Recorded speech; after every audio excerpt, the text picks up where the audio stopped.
final month of the year, and it's time to look back and rank all 13 movies I saw in November 2024, one of the more disappointing months that we got of movies.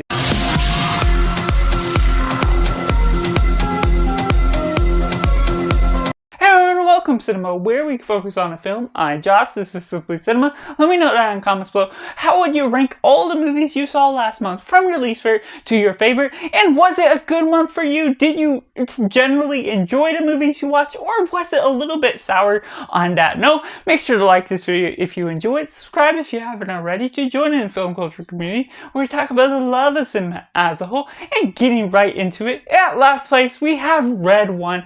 Now this one, it has the family formula that should be lively and fun, but the particular case of comedy, what you're going about with the shenanigans, going about Dwayne Johnson, Chris Evans rescuing J.K. Simmons as Santa Claus. J.K. Simmons has no chance to be a Santa in any particular means to whether he is rated among the greats or not. He barely has a role, and of course Dwayne Johnson is playing himself essentially as someone that's an agent, a security guard. There's very little growth that's put there, and any growth that is put there with him, as well as Chris Evans' character, feels contrived to the nature of what all the story is doing. Certain inconsistencies are coming about with the story. The humor is not my style of what I'm really asking out of a film like this. The family shenanigans can be fun for an audience that has its own nature, so I do give it credit for having a balanced story, knowing what it's likely attempting to be doing, but it certainly isn't necessarily any big screen experience to be noteworthy at the end of the day. And so at number 12 we have the best Christmas pageant ever. Now this one, it could be on my radar because it is based on these Christian films, but in the general sense of that as well, based on a book which I've heard it's about 95% accurate according to my dad. Just what you're going about with the story. The comedy, I knew right away from the trailer, was not to be my cup of tea. Just what you're getting out of all these different things. It's unrealistic in certain natures, but also their character writing can be very realistic, but that's not always appealing to me, even with much of the main characters are being based around Christian characters, because the nature of these kids that are troublemakers, that are outcasts, and no one in the church or outside the church really associates with them, but with the church being the sole focus, as these troublemaking kids are just wanting to steal food, they don't have a good home life. So what all that brings about for the nature of this plot just goes about this sour note, because me personally, I just don't like the Christian name being represented wrongly, in a sense where Christians aren't showing love toward outsiders when you don't know their stories. And well, yes, that can be relatively realistic, especially on certain scales. That's where it can turn people away from the church. So even if it is accurate to some sense of reality, it's accurate to the book that it is based off of, unfortunately, that just leaves it in a sense where it's not trying to target Christians for behaving better. It's a fun family film that does have a sense of a Christmas spirit that can be lively for families of different ages, just whether you're a Christian or not. It doesn't really force feed you anything along that same lines, besides outside of teaching the Christmas story, as we know with baby Jesus. But otherwise, it just goes about and teaches the wrong lesson that I personally don't connect with. Next up, we have Absolution. Now this one, you know I'm a Liam Neeson fan, diehard, and so I'm just going to see any Liam Neeson fan. This was one of the more disappointing ones. It wasn't awful. It does have its emotional moments here and there, certain character tropes that we have seen before in other films.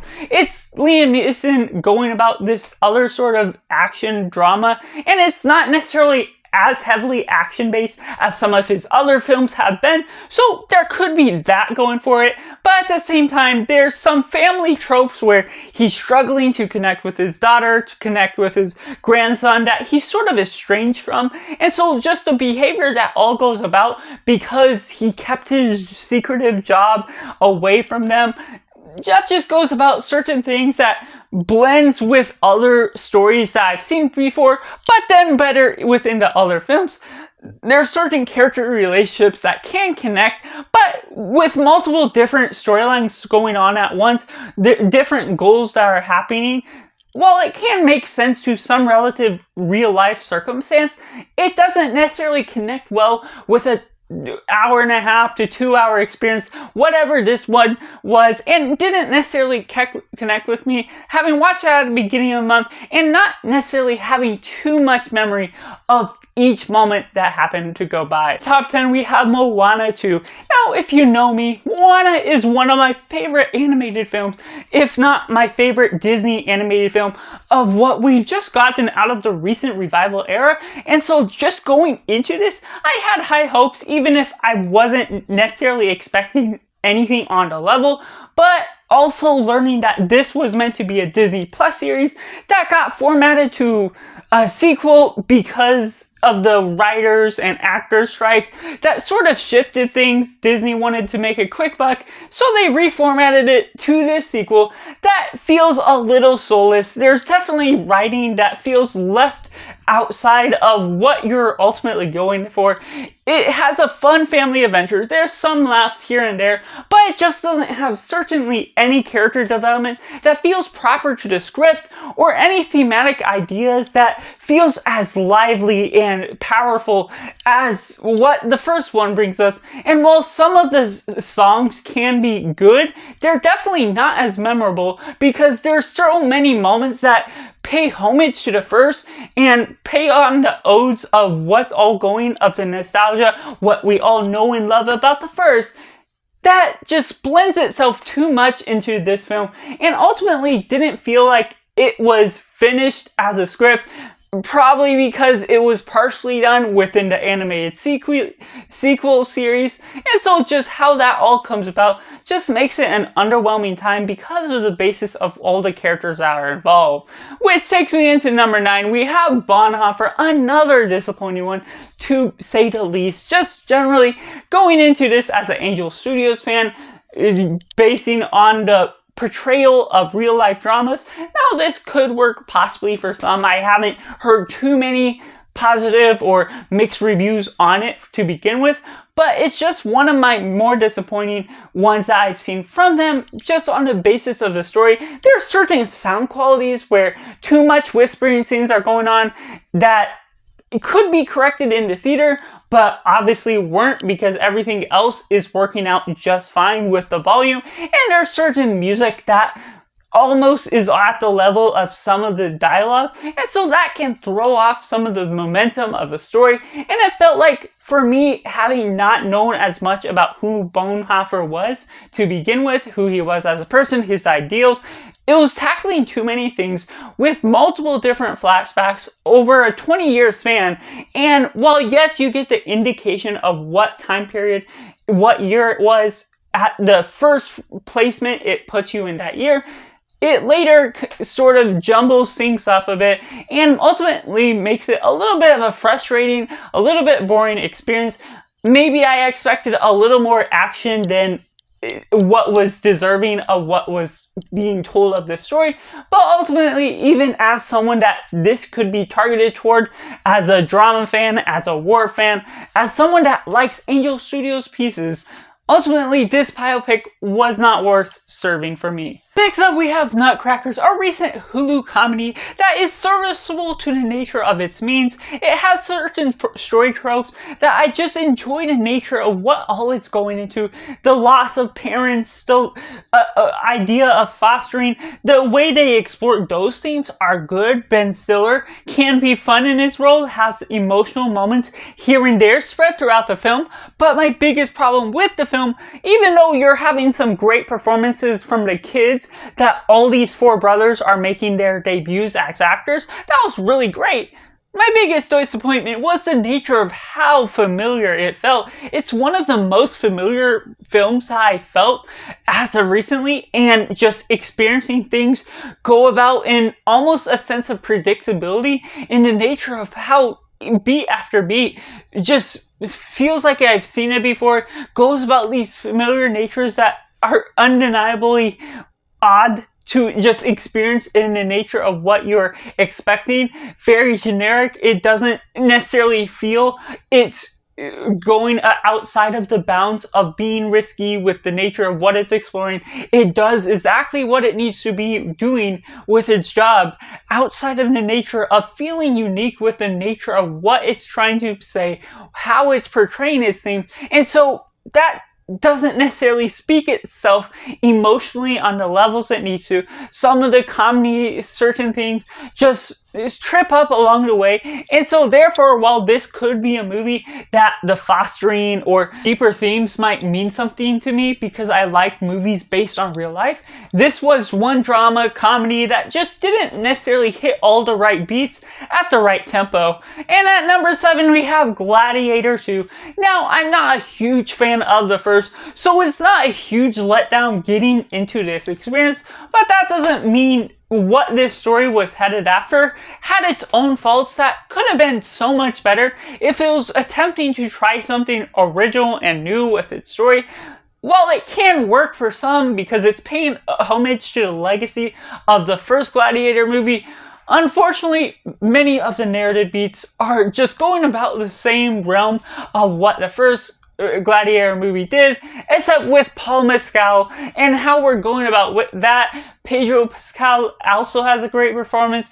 Denzel Washington feels a little bit out of place for the nature, even if he does also have a good performance. There's just good performances, good looks about the arena throughout that obviously isn't necessarily meant to be historically accurate, or at least whether they were or were not trying to do that.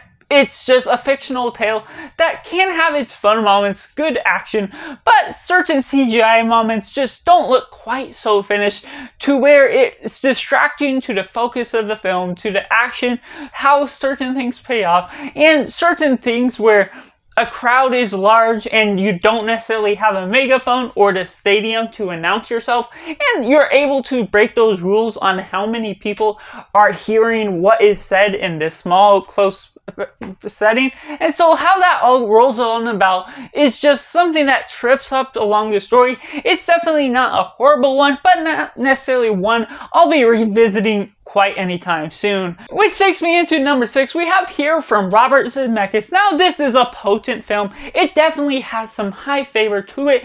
It has a unique style that is risque with what it's doing with its nature. Basically taking a still shot, going throughout the course of time through multiple images, certain things, and following along Tom Hanks and a reunion with Robin White, just playing off this poignant role, going about these different things. And Paul Bettany has a great role as the parent to Tom Hanks, and so how that all comes about, the nature of the lifestyles and doing flash forwards, flashbacks throughout time. It's very compelling and interesting to the nature of it, but it's also a subject style that feels like it could be shorter because the nature is cool for its idea, but once you stretch that on for so long, it doesn't necessarily weigh on the purpose of needing to be so real and down to earth, while also tackling these awesome film sequences that are really good in the technical side, but it just weighs out on the story when they don't necessarily have a complete and specific target focus on a narrative to begin with. And at number 5, we have Spellbound, a Netflix animated film that was really lively for the nature of its animation, for its colors, for the uses of what you're all going about with the characters and the potent ideas that are all going about. This one girl is trying to save her parents that have been turned into monsters a year ago. No one outside the walls of the castle knows about the parents being turned into monsters, and so there's certain flaws there, questions what all went about throughout that year, and obviously certain things that go about along the way. And once they finally escape, that's when they really take focus on trying to save the parents. And so there was not necessarily this sense of urgency to the story when you know it took a year to get to this moment. There's certain thematic ideas that are nice and emotional to the trend that it's taking on, but it also does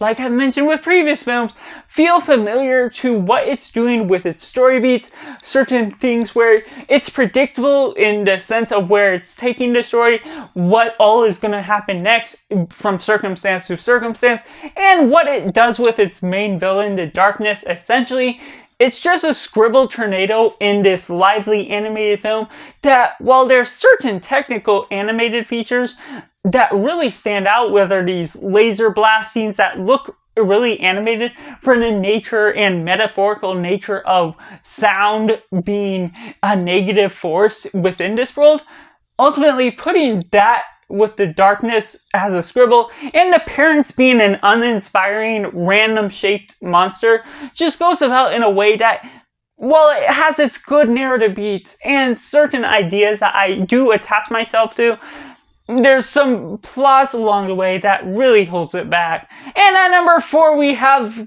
Our Little Secret. Now, this being this high up on the list shows how weird this month has been.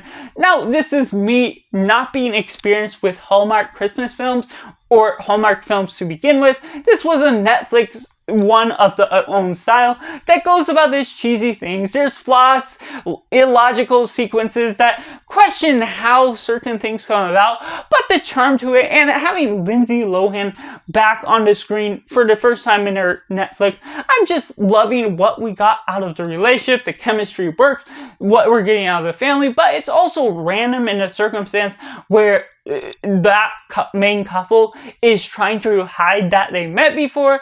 And so that all leads into certain things that don't always make sense, decisions that are made on their side, and also other things as they meet their parents along the way.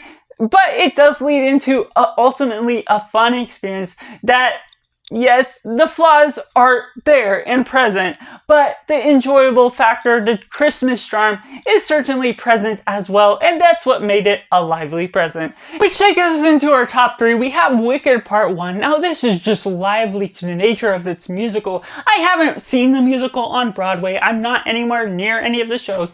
So how this all comes about, it was still original, even though I've heard some of the songs before, just in passing on the radio or other things that go about the own means of what it's doing. It's essentially a Wizard of Oz prequel based on a book that, having read it quite a few years ago, I was able to revive my memory of what's all going on, at least in this first half. It is good to the nature of its story beats. It's elongated, maybe too long for the nature of what it's doing, because as a musical, I'm sort of mixed on what musicals portray in general, because yes, it's a great narrative, but it also can be stretched on too long because too many songs or too few songs, and the narrative can be condensed quite a bit more than what this movie offers at 2 hours and 40 minutes. So how that all comes about can be pressuresome in the sense where I love it for all its technical elements, certain things that are going about with its acting, its performances,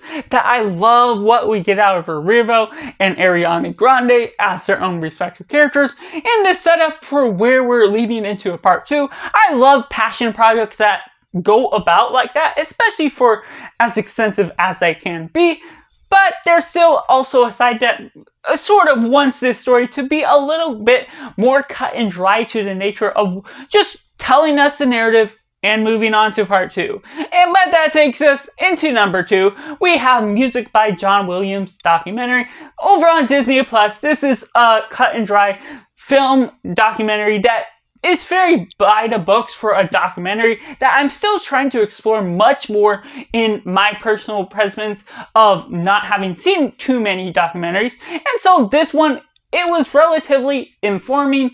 As someone that hasn't seen a whole lot about John Williams' personal life, now it doesn't go over his family life, things with his kids.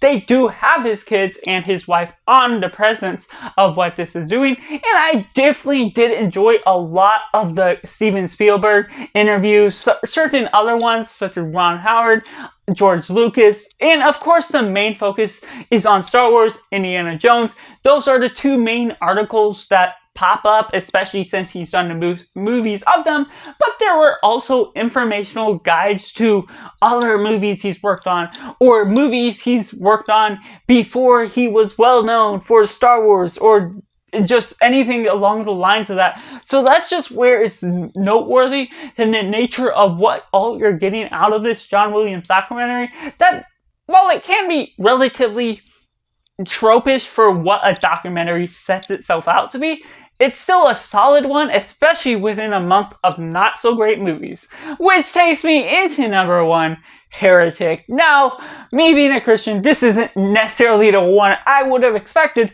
but as an A24 film fan, this is certainly along the lines of something that I highly enjoy, especially getting Hugh Grant in his fullest rambunctious self, just being fun to the charisma of his nature, and just these girls that, while I'm not familiar with Mormon culture, how that all happens with the door-to-door sequences, certain things that come about along with that, things certainly cause trouble. There's certainly things that can't cause dissection of this movie once I get to rewatch it. Just the psychological nature of what we're getting out of the characters as well is just so unnerving because of how Hugh Grant isn't necessarily psychotic. He's just really well studied to the nature of his own beliefs, that's essentially atheism, as well as these girls that aren't formally highly engaged with their sense of scripture or where they have come within their background, which shows a little bit flaws within their stance of belief. But it's not necessarily something I dissect as being wrong, because everyone, including missionaries, Mormon missionaries, just don't always get prepared as much, especially for someone like this. So that just makes it an interesting cat and mouse sort of game that goes about along the way. Has some great dialogue, mostly set in one location. There are certain things where you have this preacher subplot that you see him for a brief bit, he goes to the house, and it doesn't ultimately pay off with any certain change in what you're getting out of the story, but overall, this story has its frightening scares that certainly works along the way. So that's just my personal ranking of all 13 movies I saw in November 2024. Let me know down in the comments below, what movies have you seen? Do you like the month of November? Do you not like it? Or was it somewhere mixed up for you? Whether you like movies, whether you didn't like the movies, or somewhere right in the middle. Make sure to like this video if you enjoy it. Subscribe if you haven't already to join in the film culture community where we talk about the love of cinema as a whole. So that's just all, and make sure to do yourself a favor and go watch a movie.